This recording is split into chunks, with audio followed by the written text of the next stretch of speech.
Tiene que haber una operación terrestre, una aérea no se puede sacar a esta gente. Va a haber necesidad de poner, como decimos nosotros, las botas en el suelo, porque es necesario para poder capturar a esta gente. Una de las cosas que se estaba preparando, como tú sabes, en las reuniones que tuvieron en las Naciones Unidas, el presidente de Turquía se acercó y le dijo al presidente que Maduro había estado pidiéndole a la delegación diplomática de Turquía en Caracas a que por favor interferieran y que pararan las actividades de Estados Unidos y que lo que ellos quieren es impunidad. En otras palabras, le están diciendo, nosotros nos vamos, pero Estados Unidos va a desestimar los cargos que tienen para nosotros, van a levantar la recompensa que tienen contra nosotros, nos van a dejar que nos vayamos tranquilos y no nos van a perseguir ni van a tratar de ir a arrestarnos después.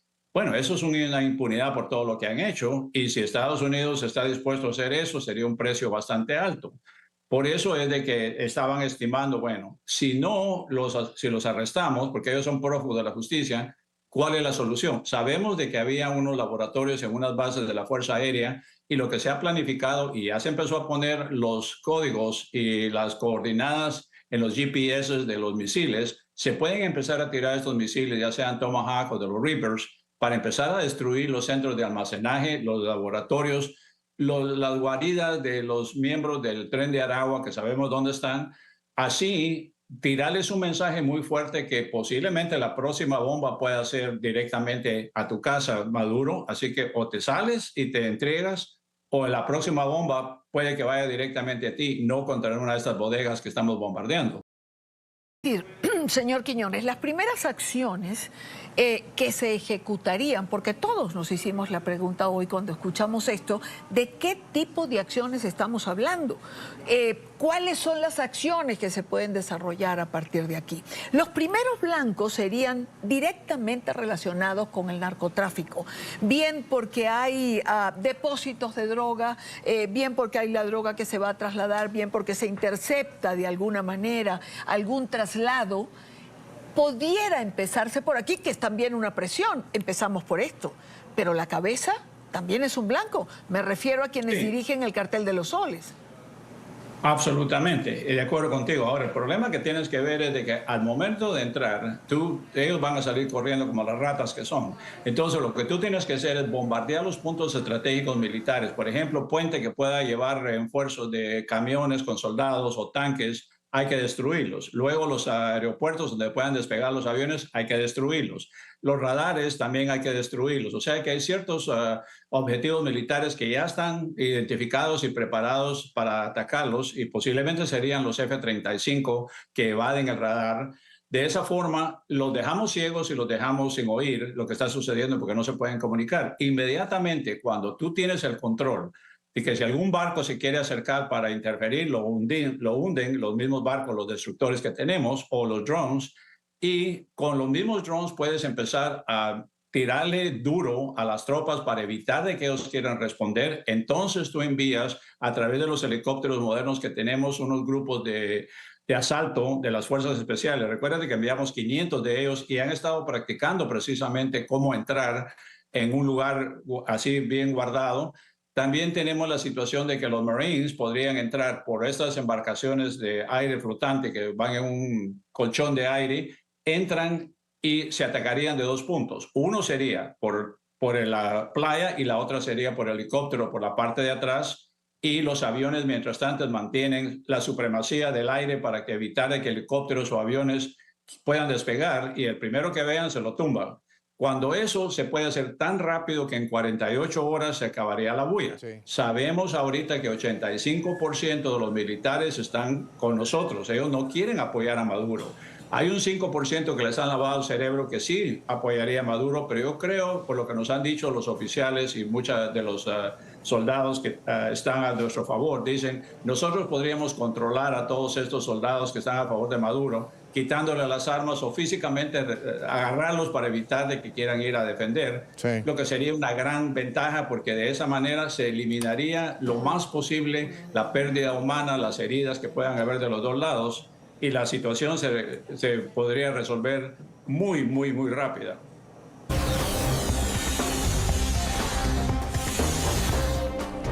Las declaraciones de hoy, en las cuales Trump reveló que Estados Unidos fue directamente amenazado por Rusia, refuerzan el cambio de postura que el presidente ha tenido frente a la guerra en Ucrania. Durante la reunión con su par ucraniano, Volodymyr Zelensky, en el marco de la Asamblea General de Naciones Unidas, el mandatario estadounidense dijo que Ucrania está en condiciones de ganar la guerra y recuperar las fronteras originales. También llamó al Kremlin un tigre de papel. En un inesperado giro y teniendo de fondo la Asamblea General de Naciones Unidas, el presidente Donald Trump cambió su postura frente a Rusia y alentó a Ucrania a recuperar el territorio que está en poder de las fuerzas de la ocupación rusa. Tras conocer y comprender plenamente la situación militar y económica entre Ucrania y Rusia y tras observar los problemas económicos que le está causando, creo que Ucrania, con el apoyo de la Unión Europea, está en condiciones de luchar y recuperar toda su forma original. Con tiempo, paciencia y el apoyo financiero de Europa, y en particular de la OTAN, las fronteras originales desde donde comenzó esta guerra son una opción viable. ¿Por qué no? Rusia lleva 3 años y medio luchando sin rumbo en una guerra que una auténtica potencia militar debería haber ganado en menos de una semana. En el marco del encuentro anual de todos los países en Nueva York, Donald Trump sostuvo un encuentro con el presidente de Ucrania, Volodymyr Zelensky. Durante el encuentro a puertas cerradas, Zelensky habría preguntado al republicano sobre una posible entrega de misiles de crucero Tomahawk que, según el diario The Telegraph, citando a Zelensky, ayudarían a que Vladimir Putin se sentara a la mesa de negociaciones para un acuerdo de paz. Estos proyectiles son armas no tripuladas de largo alcance con una precisión de unos 5 metros, capaces de alcanzar Moscú desde una distancia de hasta 1.500 metros. El misil funciona con propulsor sólido durante su fase de lanzamiento. Posteriormente es propulsado por un motor de turbofán que no emite mucho calor, lo que dificulta la detección de infrarrojos. También puede eludir la detección por radar gracias a su pequeña sección transversal y a su funcionamiento a baja altitud. El presidente de Estados Unidos habría autorizado a Ucrania a realizar ataques de largo alcance en territorio ruso, bajo la supervisión del Pentágono, según lo afirmado por el enviado especial estadounidense para Ucrania, Kate Kellogg, en una entrevista con Fox News. ¿Está diciendo que la postura del presidente es que Ucrania pueda llevar a cabo ataques de largo alcance contra Rusia? ¿Esto ha sido autorizado por el presidente? Leyendo lo que él ha dicho y lo que ha dicho el vicepresidente Vance y el secretario Rubio, la respuesta es sí. No existen santuarios. Esa es una de las razones por las que creo que en la última semana se ha confirmado que el presidente Zelensky le pidió al presidente Trump que entregara misiles Tomahawk que les dan profundidad. Sin embargo, el funcionario dijo que la decisión final no ha sido tomada y dependerá exclusivamente del presidente. Buen día, gracias por invitarme, un placer estar con ustedes. El placer es nuestro poder conversar con usted, analizar un poco lo que ha sucedido en las últimas horas con las declaraciones del presidente Donald Trump. Y quiero empezar hablando de lo que anunciaba Trump esta mañana. Una amenaza, dice él, de Rusia, una amenaza que lo ha llevado a movilizar un submarino nuclear, donde además dice que le lleva 25 años por delante a lo que tiene que ver con la marina también de China y de la misma Rusia. ¿Qué tanto le podemos dar de credibilidad y de alcance a las palabras de Trump en el sentido de la amenaza? ¿Qué tan grave fue esa amenaza? ¿Se sabe?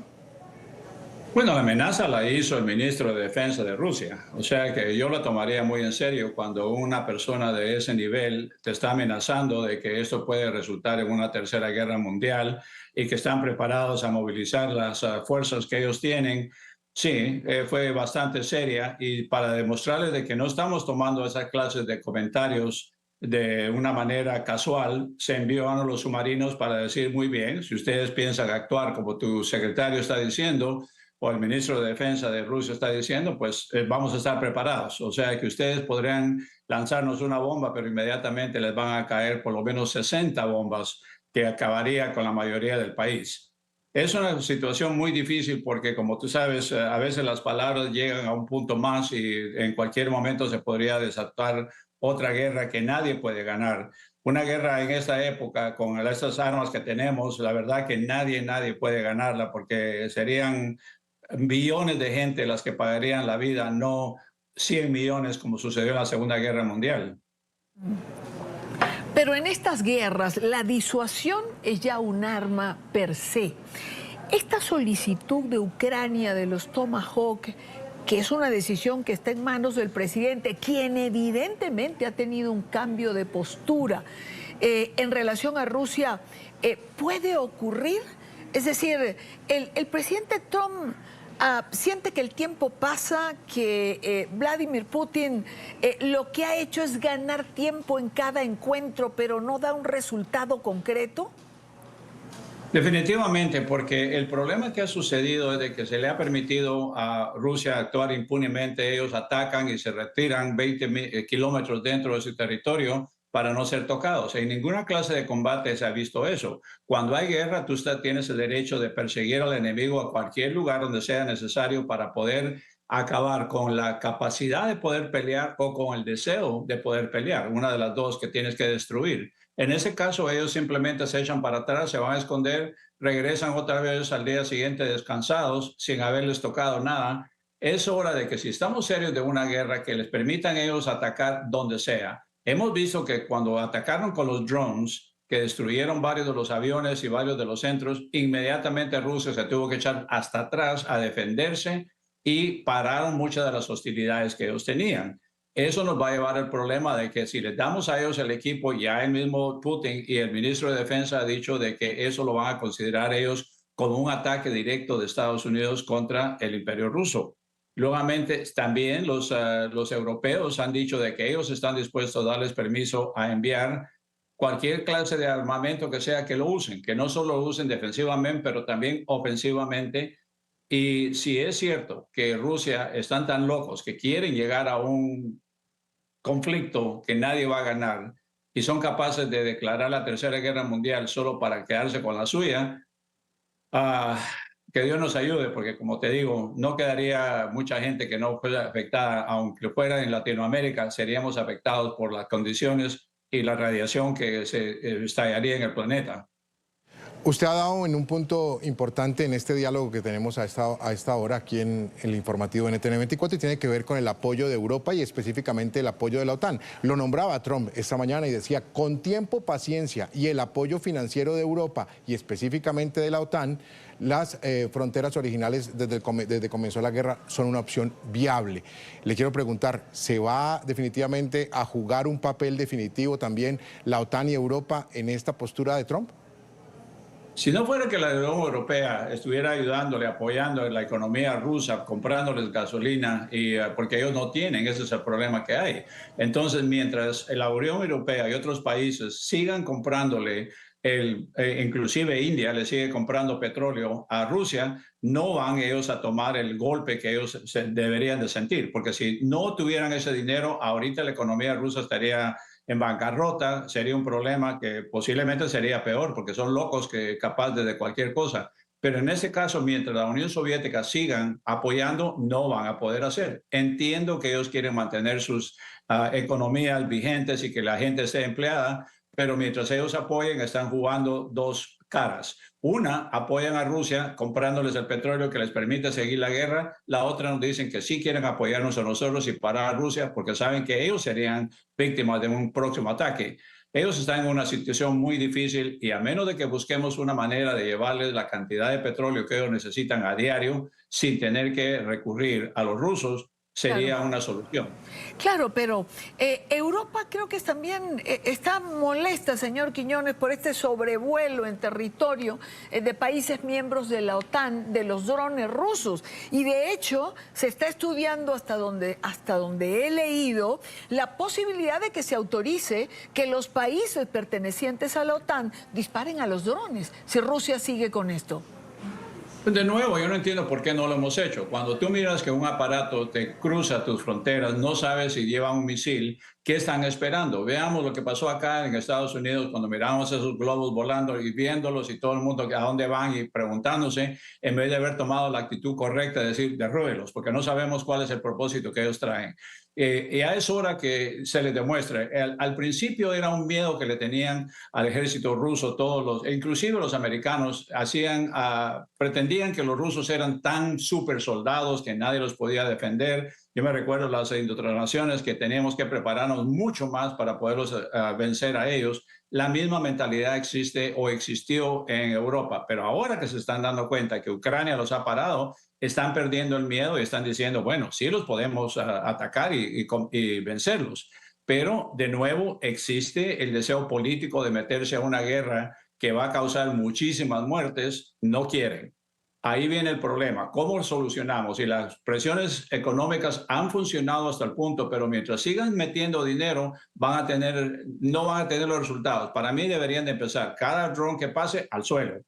Porque ¿para qué? ¿Por qué los estamos permitiendo que pasen? Ellos se vienen todos los días, tenemos abuelos que vienen bien cerca de la frontera, están tanteándonos a ver cuánto me puedo acercar a tu línea y a que tú respondas, porque eso les sirve a ellos militarmente para saber qué clase de ataque. Nosotros hacemos lo mismo, nosotros enviamos aviones a cruzar cerca de la línea sin cruzarla para mantener la presión contra ellos y a la larga estamos aprendiendo de dónde despegan los aviones, cómo despegan, qué tiempo se toman para poder responder e interceptarnos.